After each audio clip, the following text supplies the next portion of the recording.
इसमें foul point है, आन उपासना नहीं करनी। संसारिक व्यवहार के जो भी कार्य हैं जो भक्ति परमात्मा की मर्यादा को भंग करते हैं वो नहीं करने, और फिर आप सफल हो जाओगे। तो अभी थोड़ी सी कठिनाई आपको चल रही है, घर घर में विरोध चल रहा है। पति ने नाम ले लिया, पत्नी नहीं मानती, मैं तो सारी पूजा करूंगी, तो कैसे ऐसा क्या कर रहा है। पत्नी ने ले लिया तो पति दुखी करता है। तो धीरे धीरे ज्ञान से क्या होगा, ये ज्ञान ऐसा है कि आप घर पे चलाओगे और बच्चों पर भी असर करेगा। ना सुनेंगे तो भी कक्ष में सोए हुए व्यक्तियों पर भी ये वाणी असर करेगी, जैसे गारुड़ का मंत्र अचेत हुए उस सर्प के डसे हुए व्यक्ति पर जो सुन भी नहीं रहा, समझ भी नहीं रहा, और उसके ऊपर भी वो मंत्र बोल बोल कर उसके विष को उतार कर सचेत कर देता है। और ये तो परमात्मा की वाणी सब सिद्ध है। ये तो अपने पशु पक्षियों के ऊपर भी ये वाणी जा रही है, उनको भी, उनके भी पाप डाउन हो रहे हैं। ठीक है, उनके पाप गणे हैं इसलिए पशु योनि मिली, तो वो पाप घटते रहेंगे। यदि किसी का कपड़ा ज़्यादा खराब हो गया है, मैल हो गया है, तो वो कई बार साबुन लगाने से स्वच्छ होगा, उज्जवल हो जाएगा। और जिसका थोड़ा मैला है, एक दो बार साबुन लगाने से उज्जवल हो जाता है। तो ये साबुन है, परमात्मा का जो ज्ञान है, सत्संग है, वचन है, ये साबुन और जल दोनों का काम करता है। तो धीरे धीरे ये सत्संग जिस घर में चल रहा है, पड़ोसियों तक भी असर होगा आपका, और आपके घर के पशु पक्षियों पर भी इसका प्रभाव पड़ेगा। आपके घर कोई पशु पक्षी भी रह रहा है, उसके ऊपर भी धीरे धीरे उसके अंदर ये वाणी का जो ज्ञान यज्ञ का पुण्य उसमें संग्रहित होगा। और कुछ ऐसे पाप हैं जो ज्ञान यज्ञ से ही खत्म होते और उसका विकल्प ही नहीं है। जैसे कपड़े को पहले थोड़ा मैला है तो जल से धो दिया, साफ हो गया। ज़्यादा मैला है तो और भी मैल रहा तो साबुन लगाना पड़ा, और फिर भी कोई दाग दबा रह जाता है तो ड्राई क्लीन से साफ हो जाता है। तो इसी प्रकार ये सभी क्रियाएं हमें अपने अंतःकरण, अपने जीव के ऊपर, आत्मा के ऊपर जो मैल जमा हो गए, उन सभी पापों का नाश करने के लिए ये सारे ही साधन अपनाने पड़ेंगे। मंत्र के जाप भी करने पड़ेंगे, पांचों यज्ञ भी आपने करनी पड़ेंगी, और तब जा करके आपकी भक्ति सफल होगी। तो इसमें फाउल पॉइंट दास आपको बता रहा है कि ये भ्रमित ना होना। ऐसे कोई व्यक्ति आपके साथ डिस्कस भी करे तो उसको समझाना कि देखो, पहले तो जब हम डॉक्टर के पास जाते हैं तो डॉक्टर की औषधि में हम स्वयं ही विवेचन करते हैं, तो फिर उस डॉक्टर के पास जाने की आवश्यकता ही नहीं कि इसने दवाई ठीक नहीं दी तो कोई और देखो, वहाँ से लो।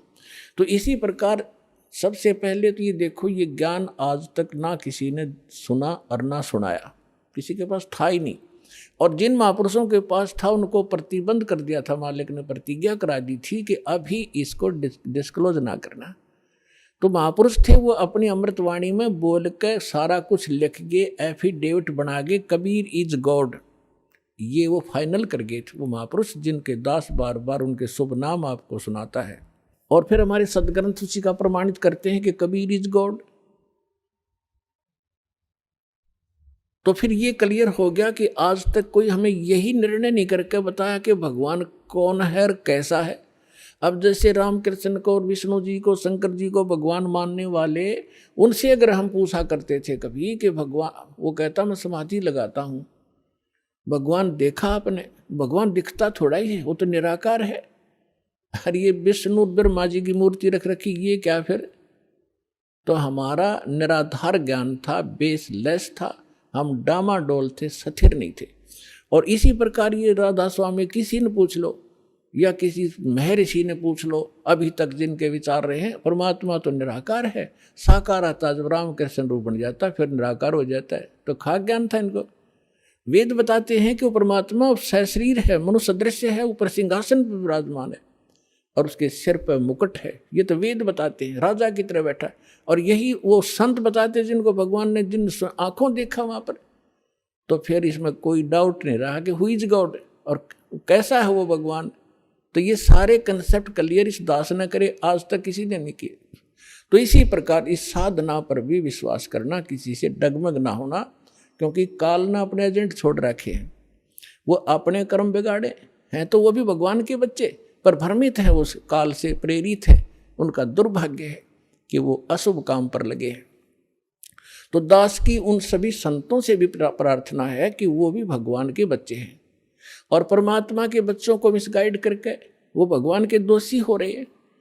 सबसे बड़ा अपराधी इस पृथ्वी पर यदि कोई प्राणी है जो गलत ज्ञान प्रचार करता है, वो भगवान का सबसे बड़ा अपराधी है।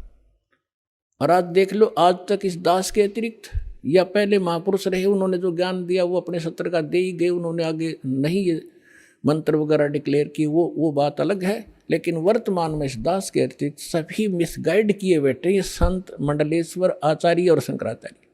तो ये अपराधी उस परमात्मा के, इनको चाहिए अपना भी कल्याण करावें और सच्चाई से अपने अनुयायियों को भी परिचित होने दें, इनका भी कल्याण हो जाएगा। समय आ गया, ये तो होगा ही होगा।